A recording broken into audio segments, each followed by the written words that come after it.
Queridas irmãs, queridos irmãos, aqui conosco na instituição e os conectados pelas redes sociais. Nosso estudo bíblico de hoje traz por tema: os soldados zombam de Jesus. Mensagem, tema que se encontra em Lucas, capítulo 22, versículos 63 a 65. Faço uma parte aqui para pedir a Natane, que está conosco, para que desligue a música, que é muito bela, mas pode concorrer com os nossos estudos. Bom dia às nossas irmãs e companheiras Mima e Laura, e abraçando-as, abraço a todos os nossos irmãos, fisicamente mais distantes, mas todos conectados, todos guardados em nossos corações. Versículos 63 a 65. Recordo que Jesus se encontra em Jerusalém nos seus últimos 6 dias. Já é sexta-feira, que para nós hoje é a Sexta-feira Santa. Ele entrara em Jerusalém no domingo, e de domingo até quinta à noite, nós encontramos em Lucas 19 episódios. Na madrugada já da sexta-feira, Pedro nega a Jesus, que foi o nosso tema da semana passada. Portanto, 20 episódios ao todo. E os soldados zombam de Jesus, é o episódio número 21. Convido a todos à leitura e às nossas reflexões. Versículo 63. E os homens que detinham Jesus zombavam dele, ferindo-o e, vendando-lhe os olhos, feriam-no no rosto e perguntavam-lhe, dizendo: profetiza, quem é que te feriu? E outras muitas coisas diziam contra ele, blasfemando. O texto, riquíssimo, como tudo o que se refere a Jesus e ao Evangelho. Deste texto, nesta oportunidade, eu gostaria de destacar 2 verbos. O verbo zombar, que está no versículo 63, e o verbo blasfemar, que se encontra no versículo 65. Zombar tem o sentido de fazer caçoada, seja por brincadeira, seja como uma provocação, um gracejo sem graça, podemos dizer que tem por objetivo a humilhação, a diminuição da dignidade do zombado em relação aos circunstantes. E blasfemar, em uma palavra, significa insulto ou ainda ofensa. Os soldados, portanto, estavam ironizando Jesus, humilhando Jesus, provocando-o e ainda se permitindo o insulto, a ofensa ao sagrado ali representado pela presença de Jesus, que sabidamente se destacava em razão da sua condição excepcional. Vamos às reflexões. A primeira observação que faço é esta: ninguém escapa. Em algum momento, eu ou você, nós, ao longo de uma existência, passaremos por algum tipo de humilhação. Pessoas hão de pretender nos insultar, nos ofender, nos expor à execração pública, com a intenção de diminuir-nos no valor e na dignidade. Não há exceção para esta regra. Todos um dia passaremos por esse sentimento a que se pode dar também o nome de vergonha. Ficaremos envergonhados. Mas veremos neste estudo que Jesus, infinitamente superior a todos nós, não se permitiu o sentimento da humilhação a todo o tempo, e que isto nos inspire em nossas experiências dolorosas.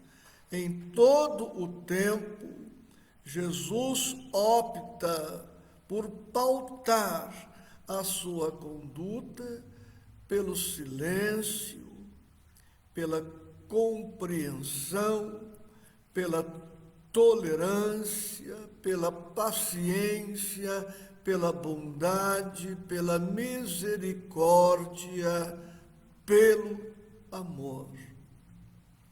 Ele não se permite descer ao nível dos ofensores, dos provocadores, dos zombadores. Ele se mantém acima de tudo e de todos o tempo todo, e ainda dando mostras da sua excepcional condição, sendo ele o Cristo de Deus, o ungido de Deus, o Messias esperado, o príncipe da paz, a luz do mundo. Ele não se permitiu nivelar no grau em que se apresentavam os seus agressores, os seus ofensores, os seus zombadores.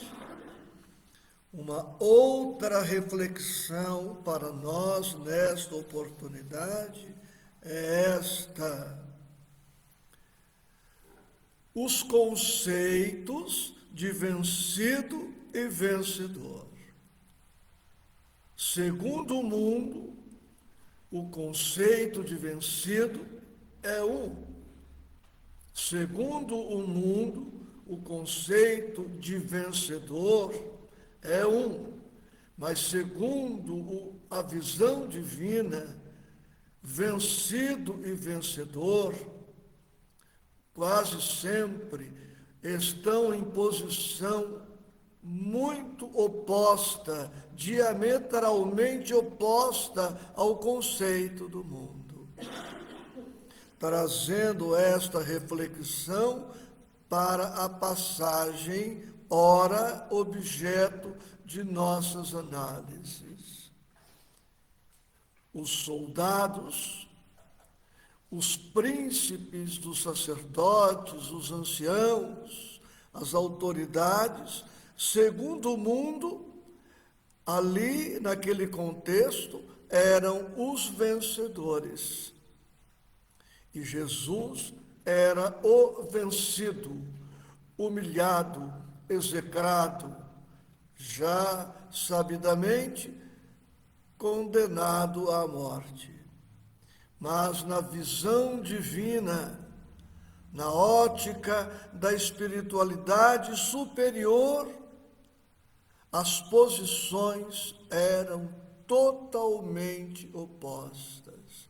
Vencidos eram os soldados, as autoridades romanas, as autoridades dos judeus, os príncipes, os sacerdotes, os anciãos, eles eram os vencidos. E Jesus, o grande vencedor, o herói invencível.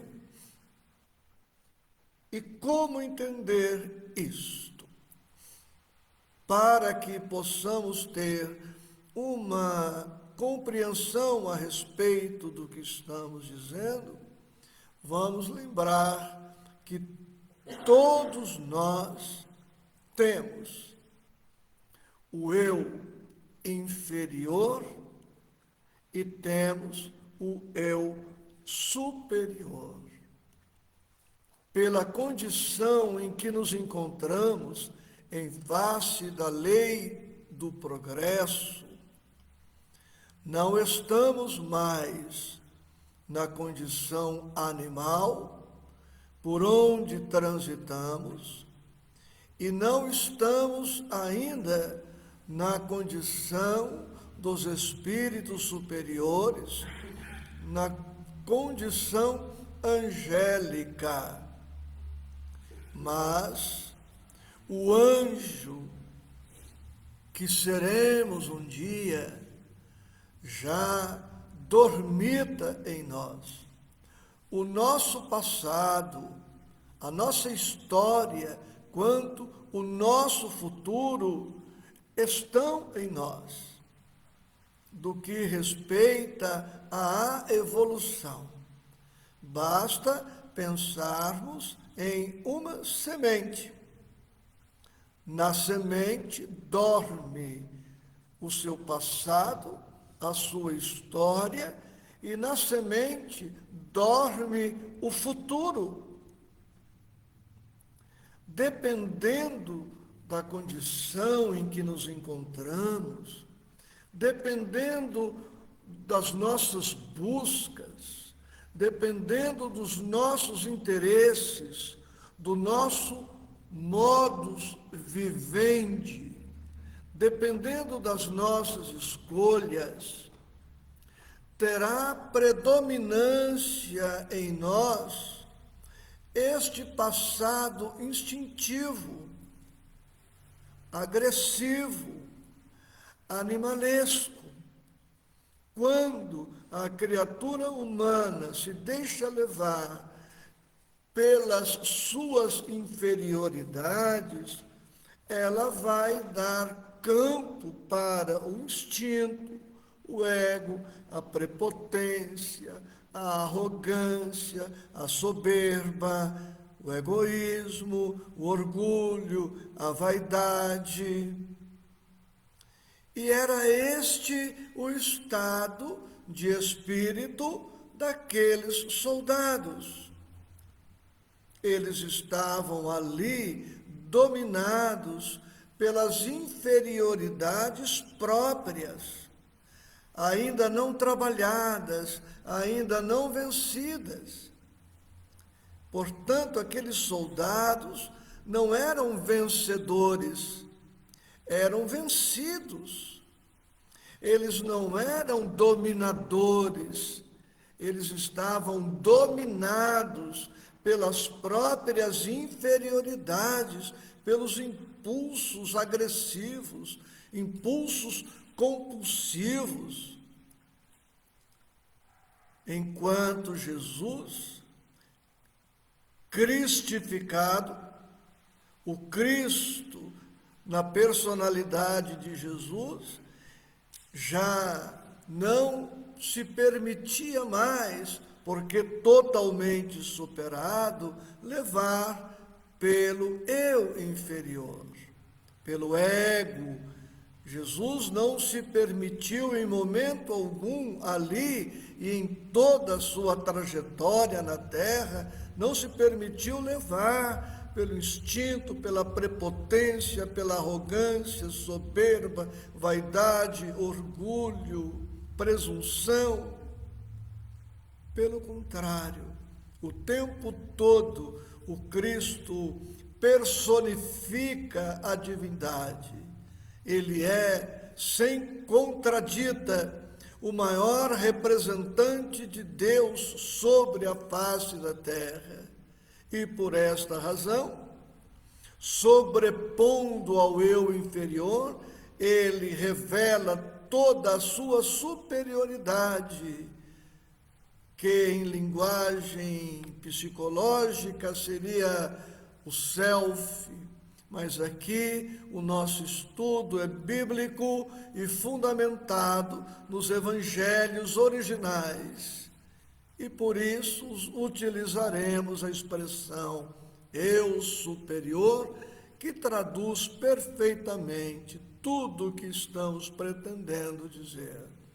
E assim observamos Jesus íntegro, humilde, manso, paciente, cordato, amorável, misericordioso, bondoso, tolerante, compassivo, piedoso. E diante desses comentários que trazemos, podemos fazer uma análise sobre nosso comportamento, ou nossos comportamentos e nossos sentimentos. Diante das adversidades, diante das aflições, das lutas que chegam para todos nós, o que tem prevalência em nós? O ego, o instinto, os sentimentos ou instintos acelvajados, ou os sentimentos nobres, como o amor, a misericórdia, a compaixão. O que temos valorizado mais? O instinto ou o sentimento? O que temos valorizado mais? A reação intempestiva ou a ação meditada, refletida, obedecendo a inspirações superiores? Estudando para este momento, ocorreu-me também este pensamento. Uma fera, que pode ser um cão bravio, uma fera não é capaz de distinguir entre uma pessoa criminosa e uma criança indefesa, uma pessoa perversa e uma pessoa boa. A fera é capaz de atacar tanto a pessoa criminosa quanto o santo, quanto a pessoa boa. E é o que nós detectamos no comportamento das autoridades todas envolvidas neste processo injusto em relação a Jesus. Eles ali se nivelam a feras. E como feras que estavam sendo naquele momento, não conseguiam perceber que diante deles estava um ser muito diferente, um ser muito especial. A dificuldade era tanta que eles viam em Jesus um criminoso, um blasfemo, um marginal, comum, como tantos outros. Tanto que Jesus passará pelo processo injusto, sofrerá uma condenação por morte na cruz, é crucificado com outros dois, os dois outros considerados ladrões, o que significa que Jesus, na ótica deles, provavelmente também fosse um ladrão, se não ladrão de patrimônio material, ladrão de título, ladrão de condição, pretendendo ser rei, na visão deles. Então eles não tinham olhos de ver, não tinham ouvidos de ouvir, enxergavam com os olhos físicos, mas não tinham a visão espiritual de tudo o que estava ocorrendo. Ouviam com os ouvidos físicos tudo o que se passava, mas estavam surdos para as inspirações divinas, para as coisas de Deus. É o que acontece conosco quando estamos excessivamente coléricos, estressados, ansiosos. Não vemos direito, não ouvimos direito, não percebemos direito e nos permitimos levar pelos impulsos compulsivos, atrabiliários, pelas condutas inadequadas. Queremos recordar mais duas coisas ainda: a incompreensão dos beneficiários. Jesus veio para todos. Jesus veio para os judeus, sim, mas veio também para os romanos. O Evangelho era, como continua sendo, para todos. Jesus veio por todos nós. Jesus amava indistintamente a todas as criaturas. E quando ele apresenta o Evangelho, ele estava apresentando o código de ética universal, o código que ensejaria a libertação. E em face da ignorância predominante, da cegueira, da surdez predominantes à época, raros compreenderam a missão do Mestre, raros aceitaram-no rapidamente. Então os soldados estavam ali ferindo, ultrajando, humilhando o maior benfeitor deles próprios, dando mostras assim de incompreensão, de ignorância, de ingratidão, o que é ratificado pelo comportamento deles no desprezo às coisas sagradas, às coisas santas, às coisas nobres. E para terminar nossas modestíssimas reflexões, hora do testemunho. Jesus passa por toda a sua vida, desde o berço até a cruz, demonstrando a sua ascendência divina, a sua procedência divina. E ele em nenhum momento se contradiz.